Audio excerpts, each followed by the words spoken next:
Good day, grade 9. So, today we'll be applying the law of sine. Yung number of possible solutions sa triangle kapag nagsosolve ng law of sine, ibang discussion po yun, ha? So, disregard muna natin yun. For this examples po, we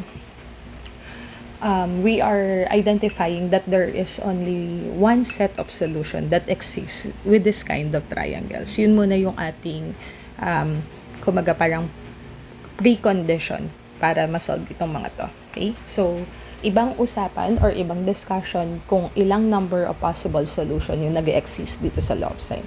So, kailan ginagamit ang law of sine? Ginagamit ang law of sine lalo na kapag oblique yung triangles or yung triangle ay hindi right triangle. So, ang law of sine states that A over sine A is equal to B over sine B is equal to C over sine C.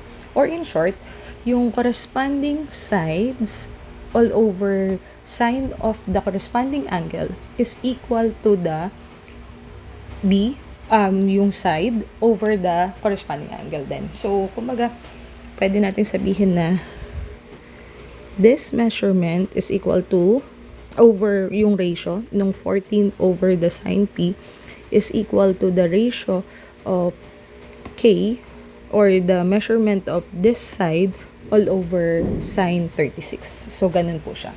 So, pares-pares lang.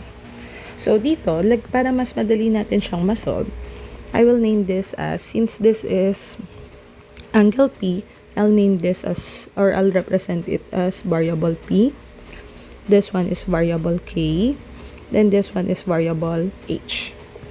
So, from here, ang gagamitin natin is P over sine of angle P is equal to K over sine of angle K is equal to H over sine of angle H. So, from there, kunin lang natin yung mga values. So, meron tayong value ng P, that is 14. So, 14 over sine of angle P, which is missing, is equal to H over sine of angle H.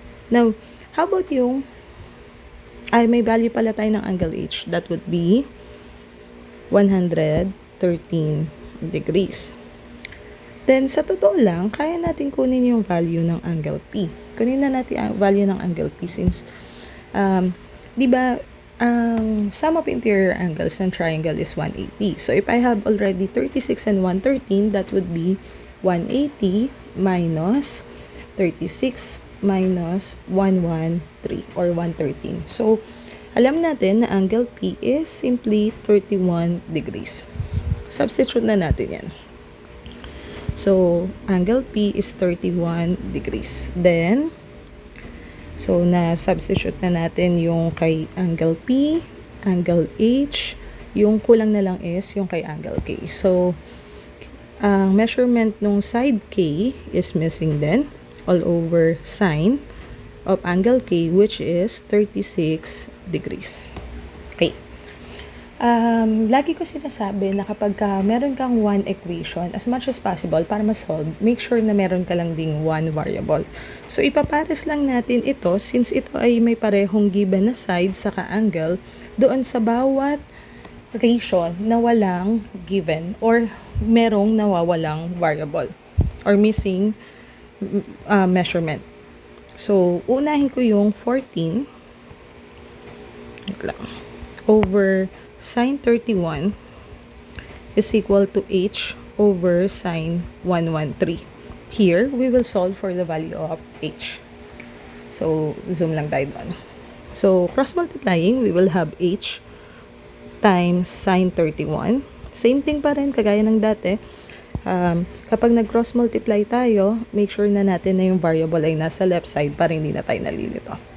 Then, cross multiplying this one, we will have 14 times sine 113. Now, dividing both sides by sine 31. Since ang gusto natin makuha ay variable H, so cancel to, we will have H. Wait. So, H equals 14 times sine 113 all over sine, nangyayari, wait lang all over, sorry, going back, so 14 all over sine 113 all over sine 31. Medyo sensitive yung tablet ngayon eh. So, from here, pwede na natin itong ilagay diretso sa calcu. Ngayon, kung yung calculator nyo ay walang fraction kagaya nito. So, dun muna sa may fraction. So, 14 times sine 113, close parenthesis, arrow button, sine 31, close parenthesis, minsan pwede ring wala. So, h is approximately 25.02. Or, kapag wala ngang fraction, ang pwede natin gawin ay open parenthesis, 14. Now, itong buong numerator, ilalagay ko sa isang sa isang parenthesis. So, 14 times sine 113. Now, pansinin na, yung sine, meron siyang parenthesis. So, dalawang parenthesis, close parenthesis yung ilalagay ko dito, ha? Then, divided by the denominator, which is sine 31. Huwag niyo pong puputol-putulin yung pag-i-input sa calculator. Kasi once na pinutol-putol mo yan, mag-iiba tayo ng answer. Okay? So, if you would notice, pareho naman yung makukuha nating answer, either way, kung meron mga fraction button or wala. Okay? So, still, we have h is approximately 25.02. Or, since napag-usapan natin na round off nga pala to 2 decimal places. Okay? So, ang kulang ko na lang ay variable k. Now, since meron na akong value ng h, k na tayo, ang pagpapartnerin na natin ay 14 over sine 31 is equal to k over sine 36. Focus tayo dito. That would be, ganun pa din, cross multiplying this, saka this one.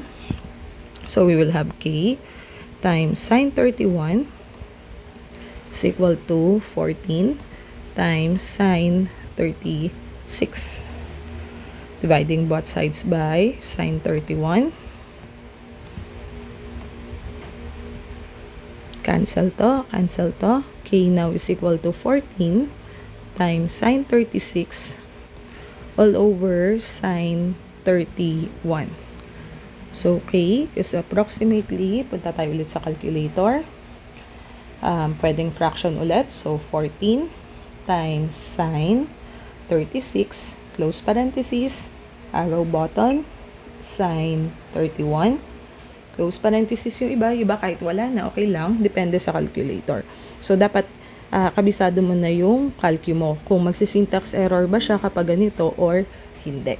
So, that would be 15.98. Ipakita ko lang din na kahit yung nakadiretso lang din tayo or nakaganito tayo, yung hindi fraction button ay pareho yung lalabas. So, ulitin ko pala. So, open parenthesis, 14. Ay, nawala lahat. Ulitin ko lang. So, 14 times sine 36. Sine 36. Close parenthesis. That would be sine 31. Close. So, that would be equal. Tapos, punta tayo dun sa naka-divide lang. So, open parenthesis, 14 divided by, 14 times, yung buong numerator tayo. So, sine 36. Close parenthesis, dalawa. Isa para doon sa sine 36, then isa doon sa buong numerator. Divided by the whole denominator, which is sine 31. Okay. Now, pansinin mo, parehong-pareho yung lalabas na answer. Up to the, tandaan mo kasi this is non-terminating decimal. So, kailangan talaga nating maging as much as possible exact dun sa ating value. Okay? So, here, since meron tayo nga palang unit of measurement, so h would be approximately 25.02 yards. Then, k is approximately 15.98 yards.